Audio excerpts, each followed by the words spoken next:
Hello, everybody. Hello, everyone. I'm sitting down with one of the most renowned real estate agent and broker and entrepreneur, Sunnie. So today we are having this little talk to learn a little bit more about Sunnie and her experience, and also give, because she's been very successful realtor, broker, team leader, entrepreneur, and investor. So I think there's a lot of things that we can learn and share. So what I want to start here today is basically from your experience, because as far as I know that you have been starting in University of Washington, right? Yeah. Yeah. It's kind of from the research that I did, you have been doing some investing and even real estate activities ever since you were in college, right? Yeah. Yeah. Can you share a little bit more to us about that part? Because back in China, like my parents, Okay. they were kind of like doing real estate Okay. developments Yeah. in China. So once I came to the United States, it's like at that time, I think people just want to buy a property, and then if your kids went to school, you just live in the property, Okay. and that's kind of an investment. Oh, and then okay. after you rent it out, and to maybe one of your classmates, I see. and after you graduate, you sell the property, then you earn the profit. Maybe you can like have the profit to cover all of the expenses through all of the college expense. That's great. Yeah. After graduating, before you become a full-time realtor, actually you work with, I think, venture capital and some like Silicon Valley companies.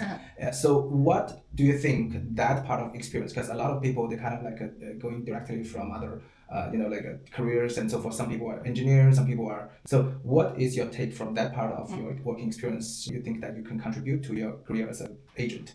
I was major in public administration and public affairs. Yeah, correct. But for all of the previous working experience, the experience taught me that I'm not the guy who wants to work for other people. So along the journey, I think I learned a lot how to run a business. Okay. Yeah. So from the day one, I was like trying to take more responsibilities, not only from my role, even like I'm a marketing manager or I'm doing the operations. I'm just trying to understand and learn all of the business opportunities. By your own. Yeah, by my own, because I want to start my own business. So from the day one, I was doing real estate. I started my own company, and at that time, I do not have a broker license. I see. So I hired a broker to work for me. So this actually reminds me, I don't know if you remember the very first time we talked, it was actually back in 2017.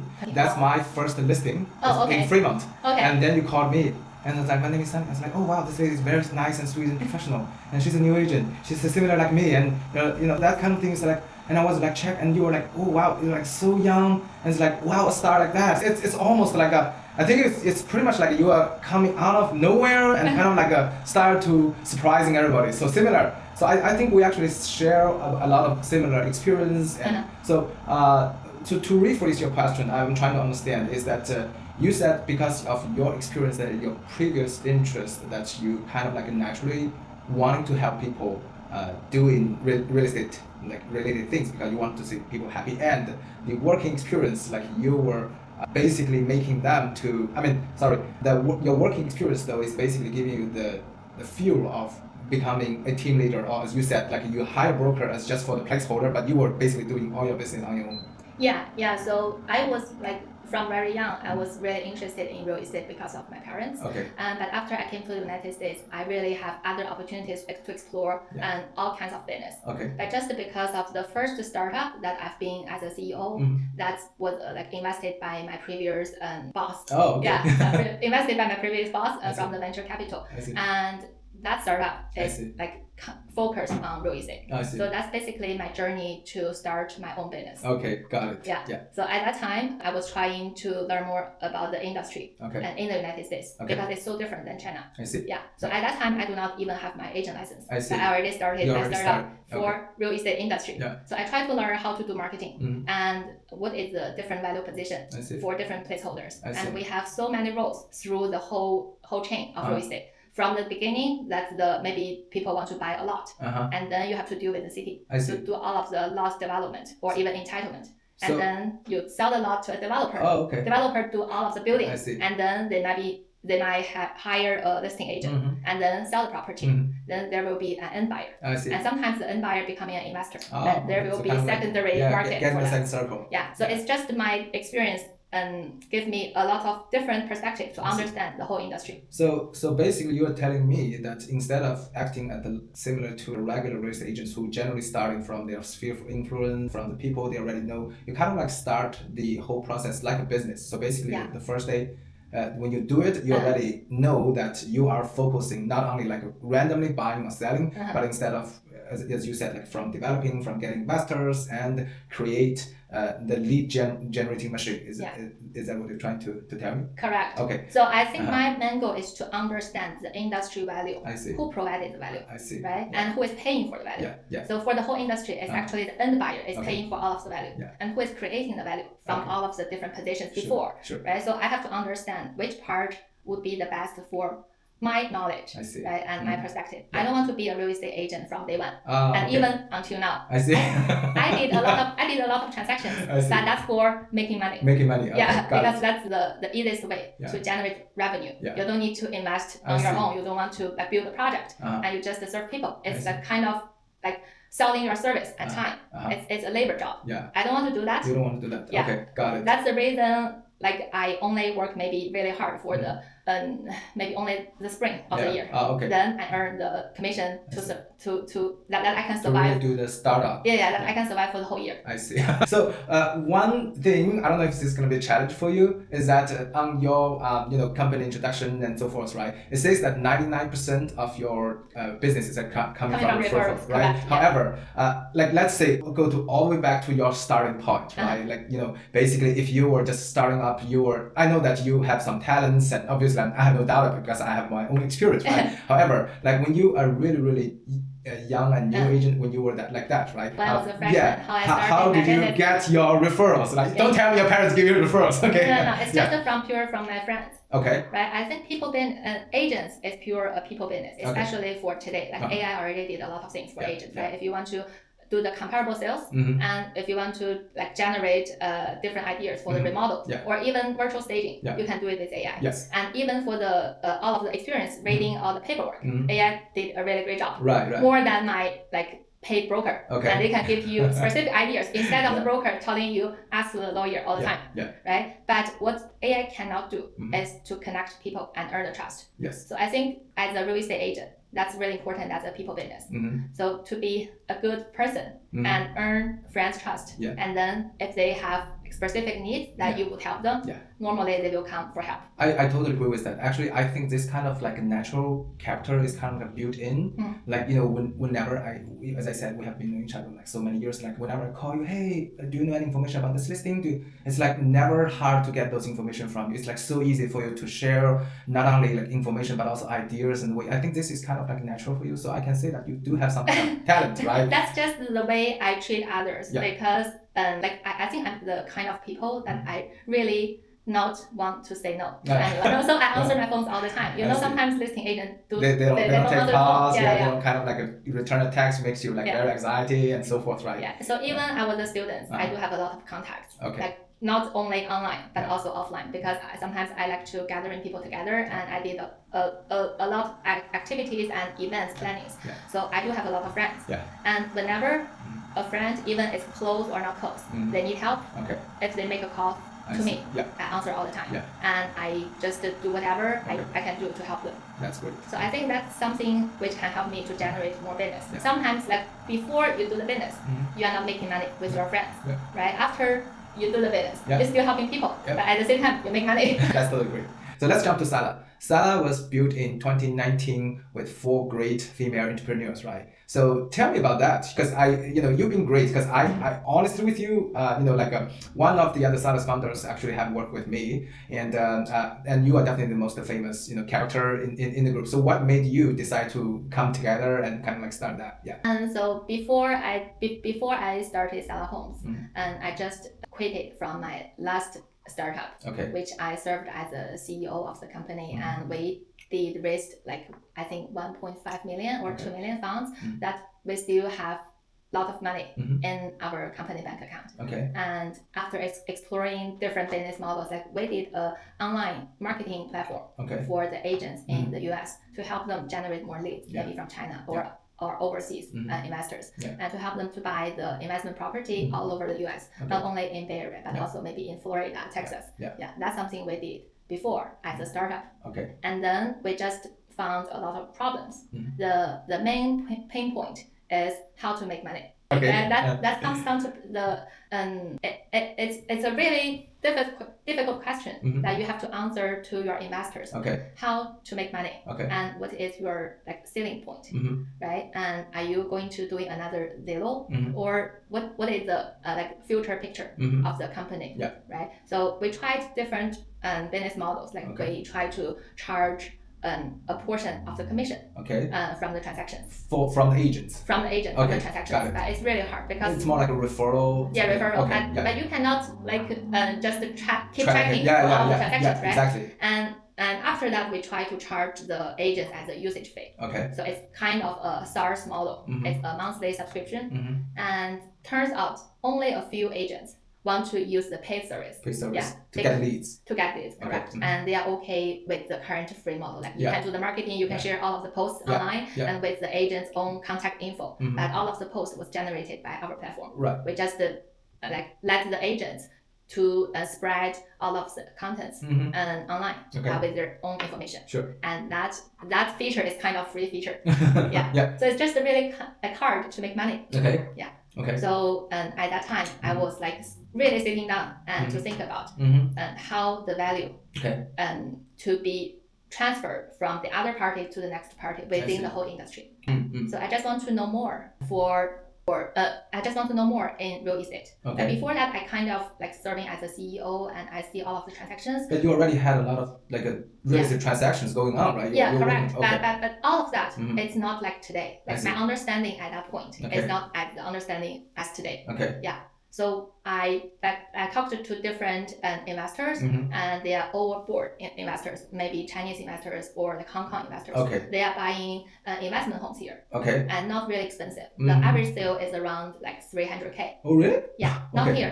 Not in the Bay Area. Yeah, okay. A lot of homes like with Leonard in like Florida. Okay. Right. The property here is for primary homeowner. I see. It's really expensive, and so that's all old homes. I see. So basically, when you're saying that if you're selling 300K, 400K home, that means each of the earnings probably like less than 10K, maybe 6,000-7,000 and so forth, right? Yeah. So that's going to come to the point that you're saying there's no money, like there's no profit. There's no profit because the agents, they are not going to pay you. But we can get profit definitely from the developer. So we're actually like acting as an agent. Okay. Then there will be different position. Are you going to be a brokerage company earning commission? Okay. Or you will be a technical company helping agents to get more leads, right? That's different position. So what was your decision back that time? Back at that time, I thought if I like my VC investor, like my investor, the startup investor, they want to do a brokerage thing and they want to earn commission. Okay. And at that time, I don't agree with the direction because if I was doing all of the sales and getting all of the commission, why I need the investment? Why I need the venture capital fund from the investor? Right? I can just do it on my own. Yeah, exactly. Yeah, right. That's the reason that I left the previous company and started to doing my own brokerage. Okay. If that's only if the business is only doing like a brokerage, buy and sell homes, maybe property management or even like generating loan. It's just a simple traditional business. I know exactly how it make money. And I can do it on my own. I don't need money from the investors. That's the reason I left the previous company. And then I started my new journey to be as a sole broker. Just to serve all of my clients. That's the starting point that I made my first million commission. Okay. so basically the idea of the starting salon definitely comes from you. I won't say that. I think Salon Homes is actually a really it's a fantastic journey that I worked with all three other partners together. And I think we all met at different listings. Like yours. Oh, okay. Yeah, they had a flipping property. I see. And I just went to the open house. I see. And I talked to the listing agent. And I saw we have the same energy. So that's Stephanie, you, Lisa, and Abby. Yeah. Okay. So all four of us, we share the same philosophy, which is we do not want to be an agent. Mindset and so forth. It's like we do not want to be an agent. So once you kind of like combine together, it's kind of becoming a branding. It's kind of becoming a force, and you kind of like start to attract people around you, people who like you, trust you, and you like fastly growing from an idea to, because you already started with a 4 people team, and then you have like quickly to 10 and maybe 20 and even more, right? So that's the way I saw it. Yeah. So the goal is to build a company, not to earn profit at the first several years. Good. So that's so different than all of the other brokerage. Because we as top agents, we do not want to earn commission for our own. Got it. Yeah. So the direction, just like maybe people want to do development, like Stephanie now. I see. Right? And I want to do more investments. That's why I started my current business. Yeah. And maybe people just want to do loan business. Yeah. That's like kind of Lisa's thing. And Abby is kind of just want to pair. So after you started Sala, it became basically from zero, like quickly to a 250 million plus annual, sales company, like growing like so fast. And I think I have two questions regarding that part. Number one, you say that like integrity and data are two pillars of this company, of this business, right? And number two is that with that kind of rapid growth, like what works? Because I know that currently everybody's thoughts and everything is kind of like on a different track. But back then, what was the original? Did you have a plan, or did you have some kind of track that you want the company like move to back when? Because I think that you were growing like so fast back in 2020 and 2021. Yeah. We just like back to that time. I think we have two directions. One is a brokerage service buy and sell, and the other is to do the investments. Yeah. So at the first time, we do not have a lot of these things. Just pure a lot of buyers. Yeah. And it's really easy to get buyers. Just to do marketing. Just do marketing. Yeah. Do marketing and pay for all of the advertisements. Yeah. And just to create a lot of content. Yeah. And that's for buyer side. But listing side is really hard. Okay. Because all of the sellers, they always want to know, do you have any tracking records in our neighborhood? Yes. So the way we generate the first batch of listings is by investing by ourselves. Yeah. Kind of like buy rundown houses and then change it, and that become your listings, and then that's kind of like Yeah. So basically, the first maybe 10 or 20 homes we sell is our own listing. I see. So we invest in that project and we did all of the flippings. Even we do not make money, it's okay. Yeah. We still earn commission. Okay. Yeah. So basically that the way is that you create listings. create the listing by having the fund, and the fund is from the investment pillar. Yeah. And that I would say corner, so that when you have fund, you can buy properties and then create listings, and then you have the bigger influence and so forth, right? Correct. Okay. Then after you have a good tracking record, just still like do the marketing. I see. Yeah. As long as you have enough marketing investments, you will always have leads. Yeah. And that will be like about the conversion rate. If I do the presentation with the listing and with the sellers, then the conversion rate might be like 50%. Yeah. Then if I have my team agent to do the presentation, that will be maybe 15%. Okay. But like if I do not want to be as an agent every day, then we just generate more leads. That's just a simple number question. Yeah, number game basically. Yeah. So regarding Sala today, Sala has derived into a series of different branding and names. We do see Alpha Homes, we do see Aspire, we do see Access Investment, we do see Rate DNA, and you name it, right? So what is the decision points for you to decide whether you want to spin it off as independent branding, or you want to keep the Sala? Because I think whenever if somebody talks about Aspire Home, this you're kind of like telling, oh, that's Sala. So it's a different branding. It's Lisa's branding now. So basically, but okay, let's kind of like put it this way. Even with Sala, you still have different, brandings and so forth, right? So how do you want people to see your brandings, and what is the most important asset for you to want people to memorize or to remember or recognize? I think from my own perspective, Sala Homes is currently a pure brokerage service company. Okay. Help people buy and sell, and not investment. I see. Yeah, so we have other kind of investment approach or other branding to talk to our investors. I see. Yeah, but not Sala Homes. Okay. My own perspective for Sala Homes is to build a high-end service company to help the buyers buy and sell. I think it's something from my previous experience working with investors and flippers. It's really hard to earn commission from the serious investors because they have tons of resources. They know everybody. Agents, right? And always they will say, I will be an easy buyer. If you get me an off-market deal, then I will pay you I can pay you the commission. Yeah, I can pay you more than market value. So correct. So that's not related to your service. Right. Yeah, they are not paying the service. Yeah. They are paying for the resources. They're paying for the resources. But my goal for Sala Homes is to just have really good service to all of the people who are willing to pay. Yeah. Who are willing to pay is really important. So you have to do luxury homes. Speaking of which, it's very interesting that we actually had a similar talk. Cindy was actually talking to people in regards to in AI era, why we still need agents, and most people are kind of thinking that you need agents because of that you want what we call emotional support or Correct. emotional Yeah, value. I totally agree. But I think it's very funny is that I think human beings are more adaptive. From my perspective, is like human beings are more adaptive and more fast thinking, because for me today's AI, generative AI, is kind of like they have so much knowledge, but whatever knowledge they have is still from book, still from whatever other people have written. They have very limited adaptability from very small and tiny things. However, human beings are totally different. Yeah. Even if you're a new agent, even if you're not experienced, you are very, very accurate in terms of responding to different. So what is very interesting is even a fifth grade student can easily tell what sentence is made by human being and what sentence is made by AI, right? So think about this. If you are using an AI service, but your opponent is using a human being, and they kind of can predict what you can say, because a human being can read what AI says and then add in their own spice, who will win the negotiation? So that is kind of like making both parties or both sides need to use human being instead of AI to do real service. Because I think one statement is very good, is that after all, it's a human who pay and buy and sell houses instead of AI. Yeah. So that's pretty much my takeaway. Yeah, I agree. Nowadays, a lot of engineers, they are currently worried about maybe get laid off, right? Yeah. But in real estate, as a real estate agent, I think it's still. I think the micro tuning that is very essential for us human beings, and it's very funny is that even in all working, not only real estate but almost all parts of working, if you basically rely 100% to AI, I think the whole project is going to be messed. Yeah, of course.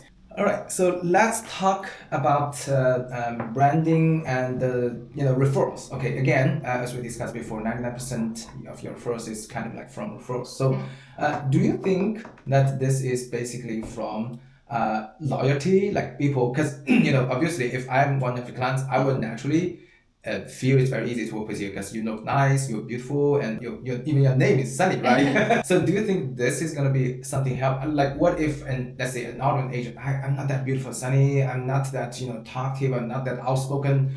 So what would be a way that you think to get more referrals and also to get your own brandings? I think my understanding for an agent role is the service is not ending from the escrow closed. Okay. No matter you buy and sell. So my service always continues even after the escrow closed. I see. After they bought the property, I still helped my clients to do all of the designs and interview different vendors for renovations, even after 6 years. Wow. They have an emergency call, maybe late night, 9 p.m. Wow. saying my roof got leaked. Then I can call someone to help them right away. Wow. So and that's that kind of being thing. Very resourceful and being resourceful ready to and responsive. anytime. Responsive every time. And you do this all by yourself? All by myself, and that's for free. I see. Yeah, that's just a continuous service. I only earn my commission. Uh-huh. But my service continues once they become my clients. I just help them all the time. Anytime they have a question, not only maybe that's not related to a property. Maybe sometimes they just want to talk Sunnie, I have 300K, and should I put it in the stock market, or I should buy some insurance, or I buy an investment home, right? And sometimes they just ask me random questions. What do you think about the Hawaii market? Okay. And you do know that. If I build a homes in Tahoe, how's the Middle East market? I see. Once I've been to Japan, because I always want to share my understanding and experience about the market. So people talk to me all the time. Okay. Once they talk to me, I just give them the opinion that I have, and I'm not talking from the perspective that I want to make money. You want to make money. So I just share my honest opinions. So that really helps me a lot to keep connected with all of my past clients. Even some clients I didn't even make money with the clients. They interviewed different agents. And then they hired another agent. They work with other people. But I still answer the phones. Right. I do have similar experience too. And I think myself is rewarded from this kind of experience. Because I think I just recently read a book. I have not finished it, but I'm reading it. It's actually I think it's her name is Brittany, and the name of the book is Creating Your Super Fans. I think what you're doing is basically to create your own super fans who will advocate for you, who will create referrals for you. I think so. My other derivative question from this is that do you Because some agents say, hey, I want to remember, and this is also what we get from some escrow officer or whoever do marketing. Hey, remember clients, birthdays, remember their anniversaries, like outreach to them. Not that kind of thing. Okay. I have too many contacts. Okay. I cannot remember everybody's like birthdays. Even with Google Calendar, I cannot remember. I see. Even for all of the anniversaries I help them buy and sell, I don't remember. Okay. Yeah, but because I think that's not important. That's just something people always do. I see. And if you do the similar things, the clients not like remember you at all. Okay. Guys, I think the important thing is whenever they need your help, you are there for them. So I just open to everyone. I keep long-term relationship. From my impression, like you're relatively low profile, not like many agents like, oh, I have this buyer, buy this and that and that and that, right? You see, I don't post. Similar to me, I don't like to. I don't post and I don't do social media and I'm not like marketing all of the transactions. Even a lot of transactions I did is off market. So if you check MLS my record, it's not actually as high as my annual volume because I did a lot of off market, especially in Palo Alto. A lot of like my high net worth clients, they do not want to buy properties on the market, and all of the transactions were handled not like with the public. But that way you need to kind of like make more calls and make more direct contacts from this your resource, right? And they have to trust you. And the reason I have like a lot of referrals because I helped all of my past clients and maybe just they are friends, and sometimes they have questions they ask me. Then that might bring referrals. Okay. And when you have a good client, and they always refer good clients. I do have some kind of this super fans that one person refers to me more than 10 people or even more, and it's kind of ongoing for many years. Oh, and I remember another thing. Normally I don't say no to other people. But I do say no to some potential business. Like if a person that they say, oh Sunnie, you're really good at what you do, and I really like your service, but I want to pay like 1%. Oh, I see. And I will say I can still help you. You can call me. I can give you my advice, but I don't want to be your agent. But I don't want to be your agent. Correct. Because this is gonna be breaking your own ground rule, and this is gonna be creating a low end branding image for and people the people. Will know for sure. People will know. Like once all you of come my to one, 2, 3. This is what I feel too. If my close clients, like close friends, they are like maybe they use me as their real estate agent, and I charge them full commission. And then a random person come in saying, like Sunnie, and I can just do that job, and you charge me 1%. That's not fair. I totally get it. And that's actually, I think even after my 5th or 6th or maybe longer, then I come to realize that people come to you not because you are cheap, because there are so many cheaper services, agents or whatsoever, and also for brokerages. I do notice there are some brokerages claiming that they charge you like $250 per month, and then they charge like 100%. However, people come to you because you're trustable, you provide value, and you direct them to do the right thing. Everybody knows that in real estate, if you make one mistake, it can be hundreds of thousands of dollars. Not talking about the commission part. Correct. So that's huge liability. So I always tell my agents, whenever you handle a transaction, it's not. If you do some wrong thing, it's not only related to your 1 to 3% of commission. That's the whole value of the property, right? So I think we all noticed that many of Sana's agents, or almost the entire team, were kind of like a female. So is this intentional? Or you kind of like feeling that you are building that culture to No, of course not. Of course not. We are welcoming like every like different we welcome females, males, or even people who do not identify as females or male. And I think it's because how I manage the team.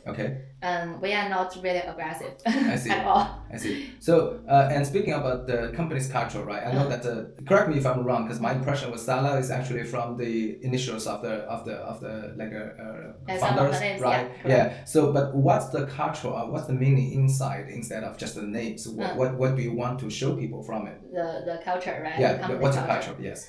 I think we want to do the right things, and to earn the money we are entitled to earn, and not from all of the other perspectives. And you know, as a real estate agent, the industry now is really hard.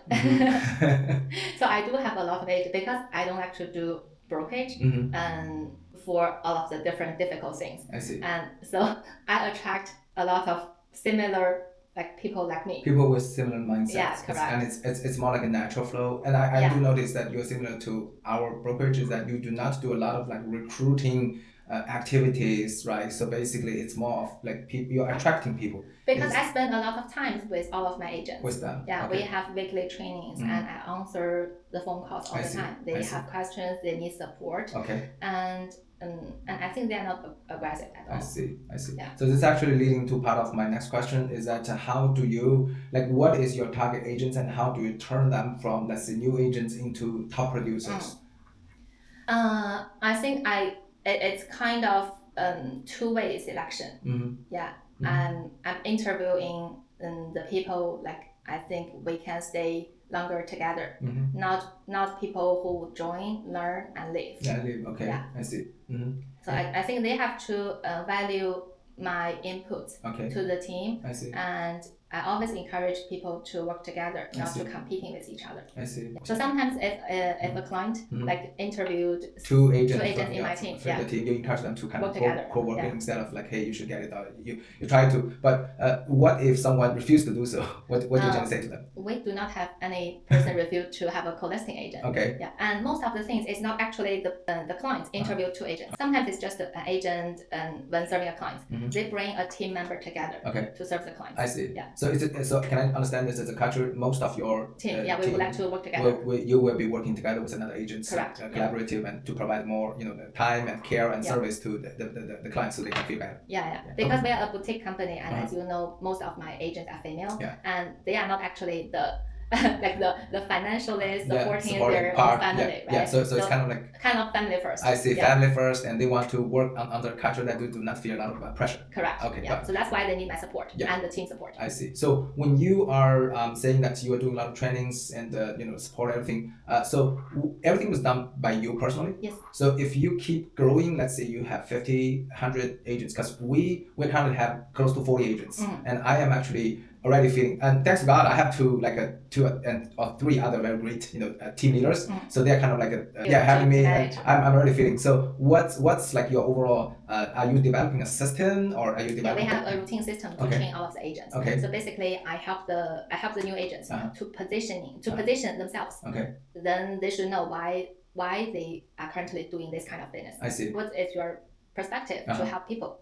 Why you can be a good agent? Like what is your value proposition? Correct. Yeah. I help them to understand the market and themselves and the industry. And for the regular training, we do have a system, and I have my office manager. She's really good. She's with me almost 6 years, so she knows everything. I see. You should know that's my help me a lot. I see. So other than that, like I just talk to the agent to support their emotionally. That's very important, especially I think like one of my agents got one like social media disaster. She was kind of like attacked on social media by some other people, and then got one buyer that wanted to write an offer. She wanted to write an offer, but her buyer is like already writing above their like a limit, which was originally 3 million. Then they got like 3.4, and then understanding that the house is so close to 4 million. Okay. So she's very like clasping today. So I'm kind of have to spend 30 minutes to doing this kind of emotional support, because I don't know, like I kind of feel where you are saying is that agents are some of the most supporting needed group people that they need a broker to support them, right?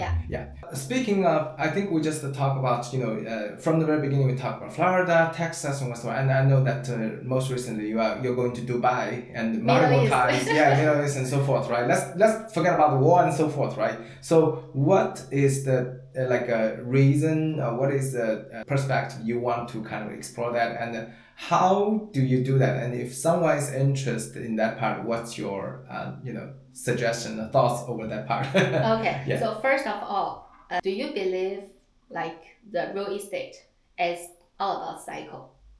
I do. Right? Yeah. And for my past like almost 14, 15 years and really close to this industry, I already see the cycle in the US and also in China. Yeah. Right? Before 2020, and all of the Chinese parents, they thought real estate investment will never lose money. Yeah. Right? You can only go higher and higher. Then currently everything different.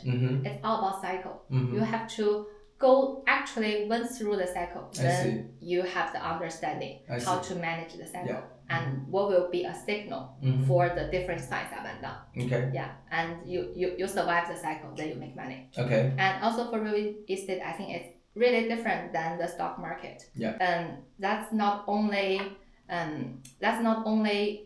like read from the paper. It's an actual physical place people need to live.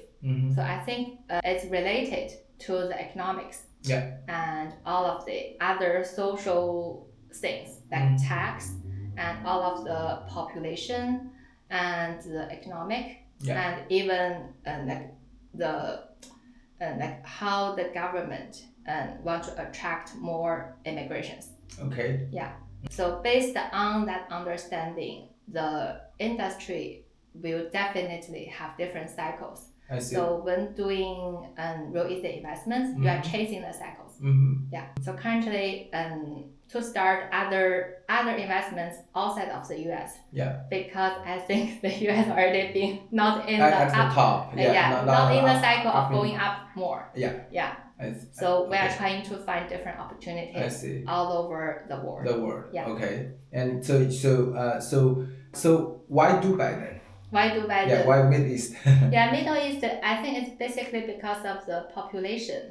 Yeah. When I was in Dubai last year, it gave me the feelings similar to Shenzhen 10 years ago. I see. I saw all of the construction sites all over downtown. Okay. And people from different countries. And they all speak different languages. And they stay there, they live there, and they work there. I see. And it's really hard for me as a startup leader to hire employees in Dubai. I see. And it's really expensive. Not only for the hiring and also for the living expenses. I see. Yeah. So the rent is really high. I see. So at that time, I think that's a really good investment opportunity. I see. In the Middle East because the population go there. Right? People go to Dubai and they live in Dubai. I see. That's a good sign. I see. So you're basically attracting this from the populations. Chasing the wave is the first. Yeah. Right? So, if the market is going up, no matter you choose townhouse, you do make money. Yeah. Yeah. If the market goes down, even you are a really good flipper, you might lose money. Yeah. that's basically you're kind of like you're trying to stand together with the trend. Yeah. Okay, got it. Yeah.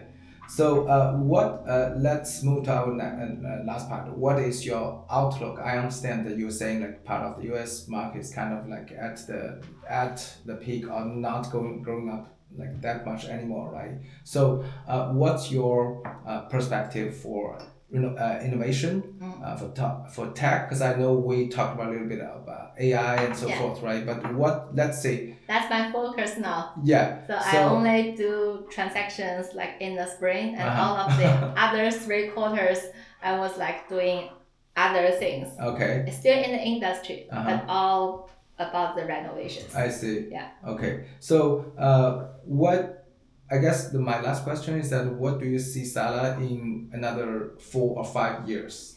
It's not about Sala Home. Sala Home still I treat it as a luxury and service broker. Okay. Only serve the people who are willing to pay. I see. I want to have a really good service. What about you then? Me, myself? Yeah. I'm currently working on 2 projects. And one is the AI agent. Okay. AI agent for real estate agents. Okay. Helping real estate agents to generate more income or more leads. I see. That's kind of a technology too. Okay. And the other thing is about investments. When you do investment outside of the US, you know nothing about other markets. And you still need local vendors to help you buy, sell, and even manage the renters. Yeah. Right? But if you want to really buy a property in Dubai, in Japan, you still need to pay a lot. Yeah. Because it's really hard for foreigners to get a loan. If you pay all cash, even the property is not as expensive as San Francisco, you still need to pay like $1 million or so, right?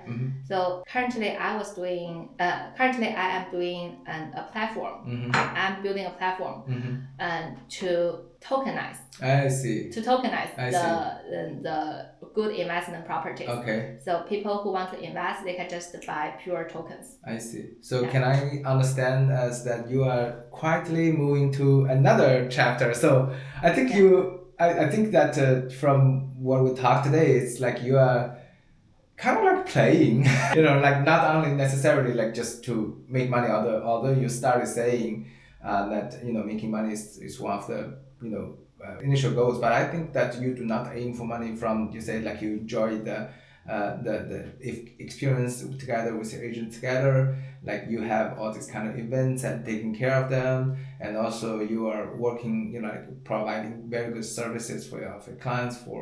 I actually think that you are working as a real better person or friend around them, and now your interest point maybe moving to, as you said, like building a platform instead of just the, because most people, they kind of like find a pathway and they rely on it, right? We call it pathway reliance. But I think what you do is that you're keeping shifting, because I'm not seeing that you are trying to grow Salah homes to 100, 200, 500. I don't have the time.